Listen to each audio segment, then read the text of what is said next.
Olá, este é o programa Nisto Cremos. Estamos em nosso estudo número 11. O tema de hoje será Crescimento em Cristo.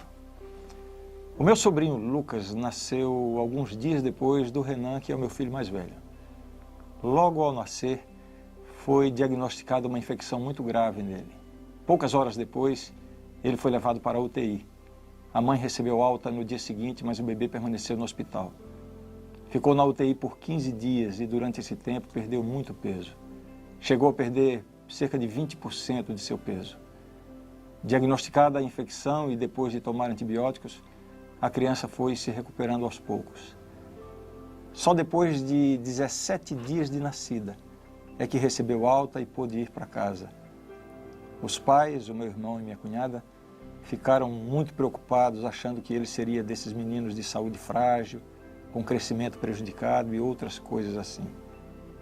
Um mês depois, voltaram trazendo o filho para ser reexaminado pelos pediatras. Após alguns poucos exames clínicos, o médico disse aos pais: "O Lucas está muito bem de saúde. Nestes últimos 30 dias, ele tem aumentado de peso num ritmo 3 vezes maior do que o ritmo normal de crianças dessa idade. Hoje, ele está com 17 anos de idade, mede 1,84 m e pesa 85 quilos. Na vida física, o crescimento é uma demonstração de que está tudo bem.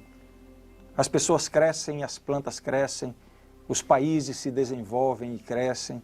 Se não há crescimento é porque as coisas não estão bem.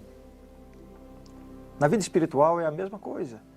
Quando um pecador nasce no reino de Deus, espera-se que ele comece uma jornada de progresso e crescimento até alcançar a maturidade cristã. No plano original de Deus, o ser humano foi criado para a plenitude, vida plena, saúde plena, alegria plena. Mas, infelizmente, o pecado atrapalhou tudo. Com o pecado veio a separação, a doença, a tristeza, a morte. Mas Deus não foi pego de surpresa com isso. Deus já tinha um plano estabelecido para a redenção da raça caída. O plano de Deus tem o objetivo de restaurar no homem a imagem de seu Criador. Por isso, a vida cristã precisa estar em constante crescimento. A pergunta para a nossa consideração no estudo de hoje é esta: como se dá esse crescimento? Me acompanhe então no estudo que vai responder a essa pergunta.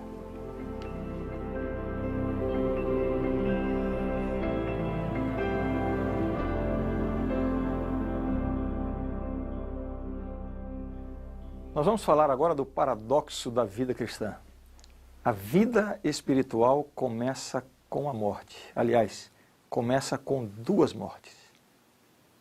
Primeiramente, a morte de Cristo.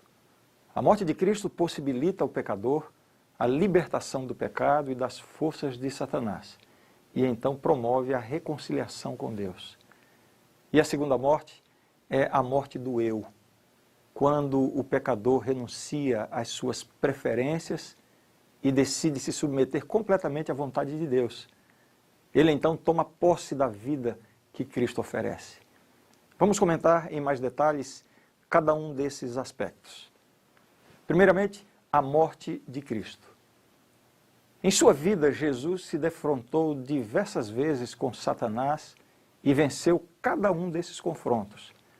Na tentação do deserto, expulsando demônios, curando pessoas, vencendo as tentações.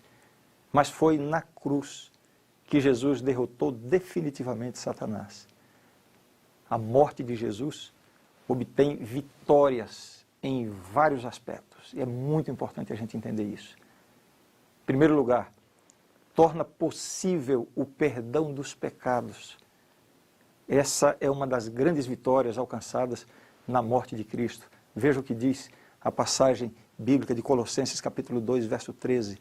E a vós outros que estáveis mortos pelas vossas transgressões e pela incircuncisão de vossa carne, vos deu vida juntamente com ele, perdoando todos os nossos delitos. Essa é uma conquista alcançada mediante a morte de Jesus. Os nossos pecados foram transferidos para Jesus, que morreu vicariamente, ou seja, como nosso substituto, morreu em nosso lugar. Estava satisfeita assim a justiça divina. O pecado da humanidade foi punido com a morte. O salário do pecado é a morte, precisava ser punido com a morte. Jesus pagou esse preço e agora o perdão dos pecados se torna possível. Essa é uma conquista da morte de Cristo. A segunda vitória alcançada pela cruz de Cristo é que ela provê a reconciliação universal. Através da cruz, em primeiro lugar, o homem é reconciliado com Deus, pois os pecados que faziam barreira entre Deus e o homem, que tornavam o homem inimigo de Deus, foram destruídos na cruz. Em segundo lugar, além da reconciliação com Deus, a morte de Cristo possibilitou a reconciliação do ser humano com o seu semelhante. Em Cristo, todos somos iguais. Ao pé da cruz, o chão é plano, está no mesmo nível. Ninguém está acima ou abaixo de ninguém. Veja, eu estou falando aqui que a morte de Cristo nos dá vitória em vários aspectos. Primeiro, torna possível o perdão dos pecados. Segundo, provê a reconciliação universal com Deus e com o semelhante. Outra vitória que a morte de Jesus conquistou na cruz diz respeito às forças do mal. A cruz nos dá a certeza de uma vida vitoriosa sobre o pecado e as suas forças, pois estes não terão mais domínio sobre a nossa mente, nem sobre o nosso corpo. Veja o que diz o texto da palavra de Deus, Romanos 6,12, assim diz: não reine, portanto, o pecado em vosso corpo mortal, de maneira que obedeçais às suas paixões. Esta ordem nos revela uma possibilidade que é alcançada por causa da morte de Cristo. Plena vitória sobre o pecado, libertação do poder do pecado. E temos também a garantia da vitória final, a vitória escatológica sobre Satanás, destruindo-o e pondo fim ao pecado neste mundo. Desta forma, a vitória de Cristo sobre Satanás e sobre o pecado se torna a nossa vitória sobre Satanás e sobre o pecado. Eu lamento muito quando vejo líderes cristãos e igrejas cristãs ensinando que as pessoas estão com demônios e dominadas pelo inimigo de Deus de diversas formas e que para serem libertas precisam participar de uma campanha de libertação na igreja ou receber uma espécie de passe de mágica de um pastor ou então dar alguma oferta em dinheiro para determinada igreja. Isso é uma completa distorção do que a Bíblia ensina sobre esse assunto. Jesus obteve a vitória plena sobre Satanás e sobre o pecado. E cada um de nós pode ter acesso a essa vitória, à libertação e à restauração unicamente pela fé em Cristo. Não será um copo d'água abençoado ou uma campanha de doação de dinheiro para a igreja que lhe dará essa bênção. Eu não estou aqui desqualificando a função da igreja. A igreja tem suas funções e é uma parte importante na vida do cristão.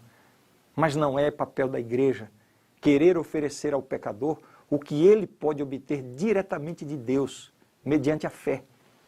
A igreja não pode ser uma substituta da fé.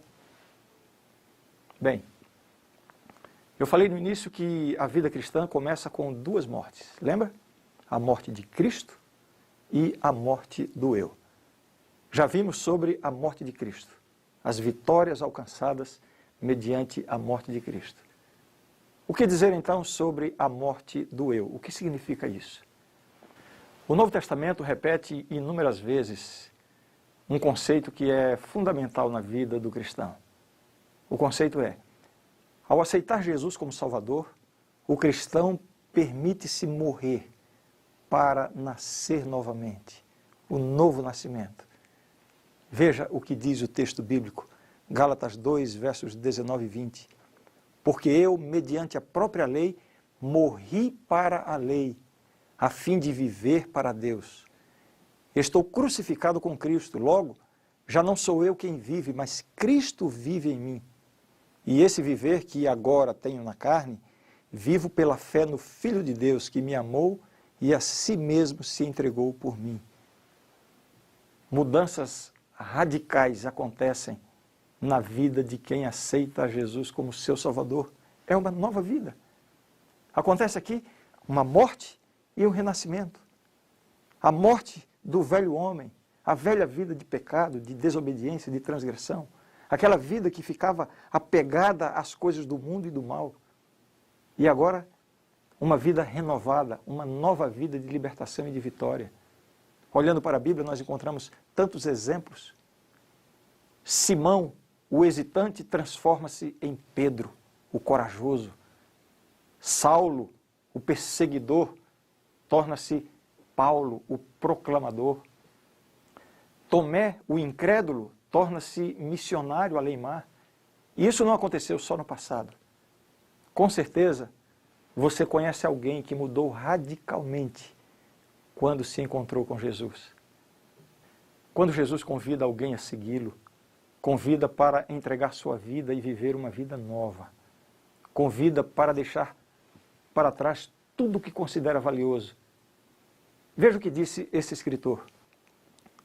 Quando Cristo chama um homem, ele o desafia a vir e morrer. É a mesma morte cada dia. A morte em Jesus Cristo.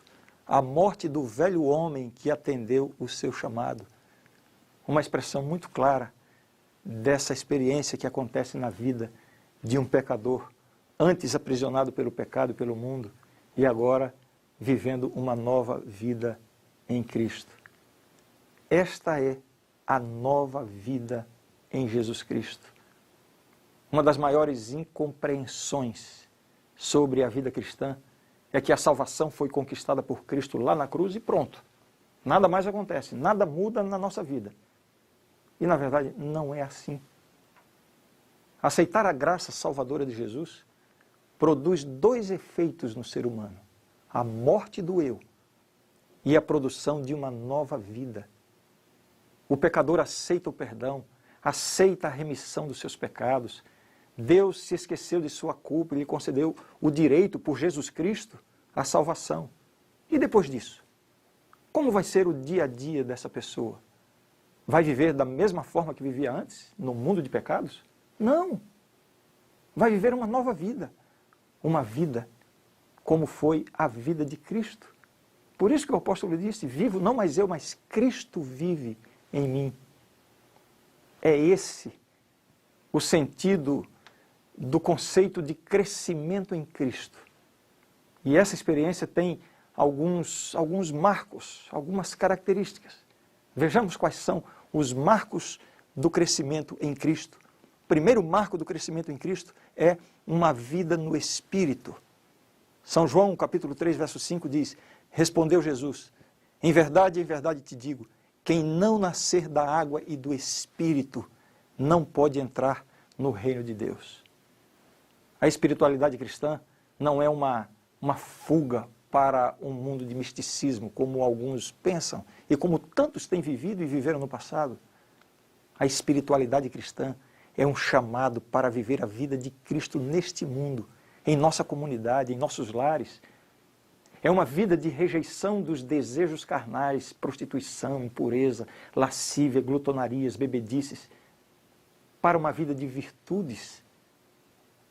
O que a Bíblia chama de o fruto do Espírito: amor, alegria, paz, longanimidade, benignidade, bondade, fidelidade, mansidão e domínio próprio. Você vai ver isso em Gálatas capítulo 5. Um outro marco do crescimento cristão é este: uma vida de amor e unidade. É o segundo marco do crescimento em Cristo. Jesus chamou o amor ao próximo de novo mandamento. Amar uns aos outros da forma como Ele nos amou. A novidade não está tanto na forma de amar, mas sim no objeto do amor, todos. Vejamos um outro marco do crescimento cristão: uma vida de estudo. Assim como qualquer organismo vivo precisa de nutrição, da mesma forma, para que haja crescimento espiritual, se faz necessária a alimentação constante. As duas fontes primárias do alimento espiritual são, primeiro, comunhão através do estudo da palavra. E segundo, uma vida de oração. A oração é o meio pelo qual nós nos comunicamos com Deus. Veja, o relacionamento com Deus requer comunicação. Aliás, qualquer relacionamento entre duas ou mais pessoas requer comunicação. Está comprovado, por exemplo, que quase todos os problemas, as dificuldades na vida conjugal têm o início numa dificuldade de comunicação, num problema de comunicação. Assim é também na vida espiritual. A comunicação com Deus tem que ser uma via de mão dupla. Em primeiro lugar, Deus se comunica conosco. E como é que Deus se comunica conosco? De tantas formas. Deus se comunica conosco através da natureza, Deus se comunica conosco através das pessoas, através das crianças, através dos animais. Deus se comunica conosco através da igreja, de tantas formas. Deus se comunica conosco de maneira muito especial através da Bíblia, a palavra de Deus. Deus se comunica conosco através da influência do Espírito Santo, falando à nossa mente, ao nosso coração. E nós? Como se dá a nossa comunicação com Deus? A oração é o recurso que Deus deixou à nossa disposição para nós nos comunicarmos com Ele. É por isso que a vida cristã, ela tem que viver, tem que existir, tem que ter continuidade na base da oração. Se não há oração, não existe comunicação. E se não há comunicação, essa religião é uma farsa. Nós já vimos aqui os marcos do crescimento cristão, uma vida no Espírito, uma vida de amor e unidade, uma vida de estudo, estudo da Bíblia, uma vida de oração. Vemos agora uma vida que produz fruto. Nós não somos salvos para fazer o que queremos, a nossa vontade. Nós somos salvos para fazer a vontade de Cristo. Grande equívoco é pensar que ser salvo pela graça de Cristo é uma negação da obediência. Nós já vimos um pouco desse assunto no estudo número 7 e veremos em mais detalhes na lição número 19. Mas por agora eu gostaria de enfatizar o seguinte: nós somos reconhecidos como seguidores de Cristo pelas nossas ações. Foi o que ele próprio disse quando afirmou: pelos seus frutos os conhecereis. Obediência a Deus não é legalismo.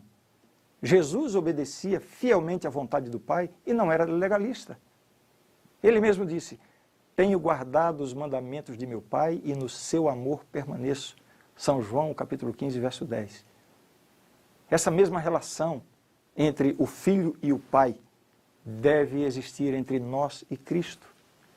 Ele disse assim: permanecei em mim e eu permanecerei em vós.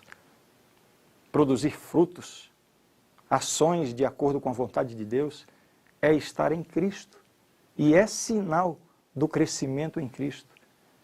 Vejamos ainda outro marco do crescimento em Cristo: uma vida de guerra espiritual. O discipulado cristão não é uma jornada fácil. Não é simples como às vezes alguns dizem: olha, aceite a Jesus e Ele vai resolver todos os seus problemas. Se você entregar a vida a Cristo, está tudo resolvido. Você está desempregado, vai arrumar um emprego. Você está com um problema no casamento, vai acontecer um milagre. Você está doente, vai ser curado. E está tudo resolvido. Está tudo muito fácil. Jesus não prometeu isso. Como eu ia dizendo, o discipulado cristão, ou seja, seguir a Cristo, não é uma coisa fácil. Nós estamos engajados em uma guerra real e perigosa. Veja só o que diz aqui na carta aos Efésios, capítulo 6, para você ter uma noção da realidade desta guerra espiritual na qual nós estamos envolvidos. Efésios capítulo 6, versos 12 e 13, diz assim: porque a nossa luta não é contra o sangue e a carne, e sim contra os principados e potestades, contra os dominadores deste mundo tenebroso, contra as forças espirituais do mal nas regiões celestes. Portanto, tomai toda a armadura de Deus, para que possais resistir no dia mau e depois de terdes vencido tudo, permanecer inabaláveis. Veja, este texto da Bíblia, juntamente com tantos outros, deixam muito claro que nós estamos numa verdadeira guerra espiritual. E nesta guerra existem forças sobrenaturais alinhadas contra nós, é verdade. Assim como os anjos de Deus estão engajados em nosso favor, nos auxiliando em nosso crescimento em Cristo, da mesma forma, os anjos maus se empenham para nos afastar de Deus e impedir o nosso acesso a Deus e o nosso crescimento em Cristo. Veja o que dizem essas passagens da Bíblia sobre esse grande conflito. Apocalipse 12, 7 diz assim: houve peleja no céu, Miguel e os seus anjos pelejaram contra o dragão, também pelejaram o dragão e seus anjos. Aqui está o início do grande conflito entre o bem e o mal, entre Deus e o diabo, lá no céu, quando Satanás e os seus anjos foram expulsos. Isso aqui é uma realidade. O outro texto diz assim, 1 Pedro capítulo 5, versos 8 e 9, sede sóbrios e vigilantes. O diabo, vosso adversário, anda em derredor como leão que ruge, procurando alguém para devorar. É por isso que Paulo, o apóstolo Paulo, utiliza palavras muito fortes de ação para a vida cristã. Palavras como, fiquem firmes, revistam-se da armadura de Deus, sejam fortes. A grande segurança que temos nessa guerra é que Deus não nos deixa sozinhos. Ele nos deu a vitória em Cristo e através de Cristo. Nós não precisamos viver com medo das forças do mal, não precisamos viver temerosos porque nos sentimos tão vulneráveis diante de um mundo espiritual a que nem podemos enxergar. Nós temos a garantia de que Deus está conosco. Eu quero ler mais um texto da Bíblia para você, que serve de conforto para o nosso coração. Primeira carta de Paulo aos Coríntios, capítulo 15. 1 Coríntios, capítulo 15, verso 57.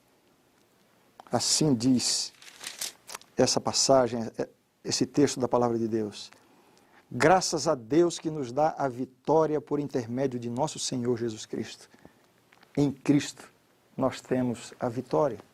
É verdade, estamos num grande conflito, numa batalha que está além das nossas forças, mas em Cristo Deus nos dá a vitória.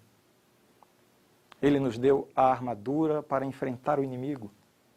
Paulo declara que essa armadura consiste do cinturão da verdade, do peitoral da justiça, dos sapatos do evangelho da paz, do escudo da verdade, do capacete da salvação, da espada do Espírito e o infalível poder da oração. Protegidos por essa armadura e dependendo inteiramente do infalível poder do Espírito, não há como não crescer em valor espiritual e vencer a guerra em que estamos engajados. Vejamos ainda um outro marco do crescimento cristão. Uma vida de adoração, testemunho e esperança. O crescimento cristão não ocorre em um vácuo. Ele ocorre, de um lado, dentro da comunidade dos redimidos, e do outro lado, como uma testemunha diante da comunidade que precisa ser redimida. Ou seja, adoração entre os redimidos e testemunho para os de fora. Algumas pessoas costumam dizer, eu não preciso de uma igreja, eu não preciso ir a uma igreja. Não é a igreja que salva. Para pessoas que pensam assim, eu gostaria de ler esse texto da carta aos Hebreus. Diz assim, consideremo-nos também uns aos outros para nos estimularmos ao amor e às boas obras. Não deixemos de congregar-nos, como é costume de alguns. Antes, façamos admoestações e tanto mais quando vedes que o dia se aproxima. Vejam, a exortação aqui da Bíblia é justamente essa. Essa ideia de que, é verdade, não é a igreja que salva, mas na igreja nós temos essa oportunidade de comunhão, de nos fortalecermos mutuamente. Veja o que diz o texto. Não deixemos de congregar-nos, como é costume de alguns. Façamos admoestações. Quer dizer, é um ajudando ao outro. Para isso serve a comunidade da igreja. E quanto mais crescemos na adoração, no estudo, no companheirismo, mais somos motivados a servir e a testemunhar. É assim. Dentro da igreja, na comunidade dos salvos, nós nos fortalecemos, nos animamos. E então saímos para compartilhar a nossa experiência com as pessoas que ainda não conhecem a Cristo. O crescimento cristão exige crescimento em serviço aos outros. Assim disse o próprio Jesus. Vejam, São João capítulo 20, verso 21. Disse-lhes, pois, Jesus outra vez, paz seja convosco. Assim como o Pai me enviou, eu também vos envio. A vida cristã nunca significou uma vida encerrada no círculo do próprio eu, mas uma vida sempre derramada em favor do serviço e do testemunho para os outros.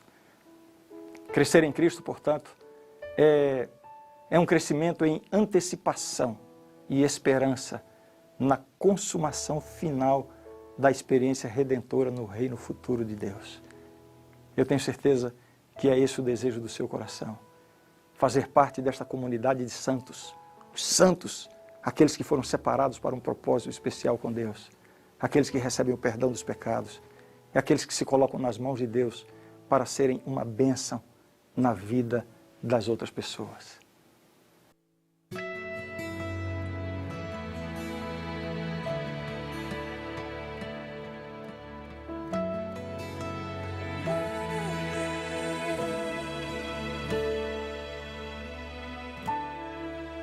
Por mais que eu tente me esconder, a tua luz me acha.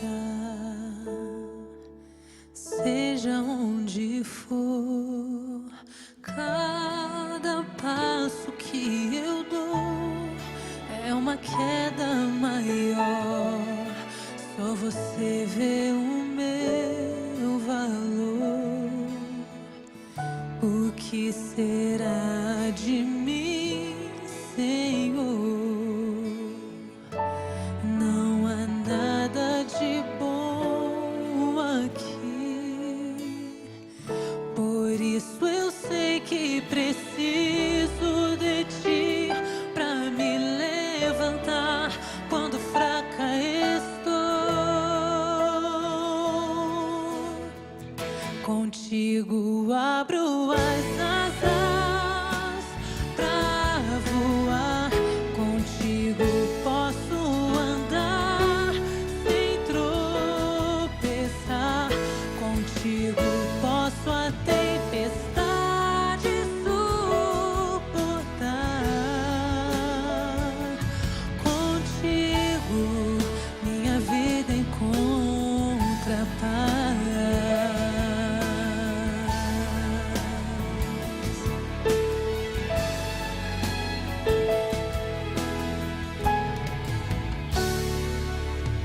Por mais que eu pense em fugir, o teu olhar me alcança.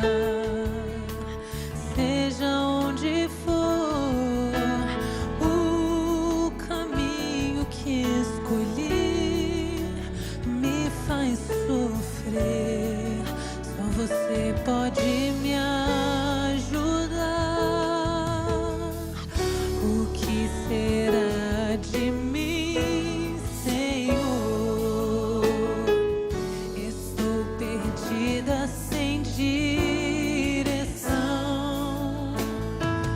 Por isso eu sei que preciso de ti pra me levantar quando fraca estou. Contigo abro as asas pra voar. Contigo posso andar sem tropeçar. Contigo posso a tempestade suportar. Contigo minha vida encontra paz. Contigo abro as asas pra voar. Contigo posso andar sem tropeçar. Contigo posso a tempestade suportar.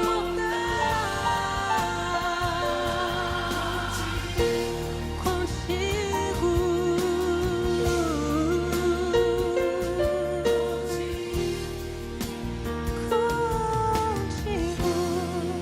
minha vida encontra paz.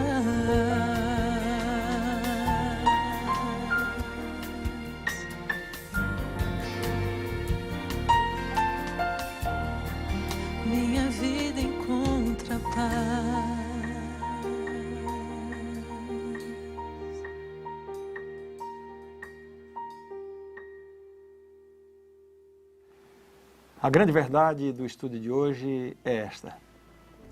Por sua morte na cruz, Jesus triunfou sobre as forças do mal. Tendo subjugado os espíritos demoníacos durante seu ministério terrestre, quebrantou-lhes o poder e garantiu sua condenação final. A vitória de Jesus nos dá a vitória sobre as forças do mal que ainda procuram controlar-nos, enquanto caminhamos com Cristo em paz, gozo e na segurança de seu amor. Agora, o Espírito Santo mora em nosso interior e nos dá poder. Continuamente consagrados a Jesus como nosso Salvador e Senhor, somos libertos do fardo de nossas ações passadas. Não mais vivemos nas trevas, sob o temor dos poderes do mal, da ignorância, da insensatez e da nossa antiga maneira de viver. Nesta nova liberdade em Jesus, somos chamados a crescer à semelhança de seu caráter, mantendo comunhão diária com Ele por meio da oração, alimentando-nos de sua palavra, meditando nela e na providência divina, cantando suas bênçãos, reunindo-nos para adorá-lo e participando na missão da igreja. Ao nos dedicarmos ao serviço amorável em favor dos que nos rodeiam e ao testemunharmos da salvação de Cristo, a presença constante do Senhor em nós, por meio do Espírito, transformará cada momento e cada tarefa em uma experiência espiritual. Esta é a verdade e eu creio nisto. No nosso próximo estudo, nós vamos ver na Bíblia tudo o que a Bíblia ensina sobre a igreja. Que tema importante e atual para nós. Não perca!